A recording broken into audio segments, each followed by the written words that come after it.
وزیرای ما خوشبختانه که فقط لاف یاد دارن، لاف نزنن. روزی که معرفی میشدن که سر میزنیم سنگر میگیریم. ولی شما ببینید که هر روز سربازای ما شما کشته میشه.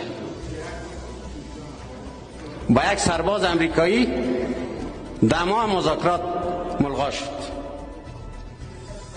ولی هر روز سربازای ما کشته میشه، مسافرین ما اذیت میشه، مردم ما مسئولیت نداره.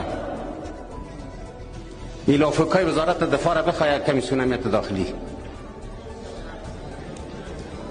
و جدی صحبت بکنن و گزارش خود در مجلس بیارن و نگرانی های وکیل صاحبا را، این نگرانی هایی که وکیل صاحبای ما دیر ښه شعار ده، ولی وخت د دې راغلی چې دې شعار ته په احترام سره یو څه تغییر ورکړو. باد له دې به سر و او سنګر بینیسو. لاف نزنن، لاف نزنن. باد له دې به سر و او سنګر بینیسو.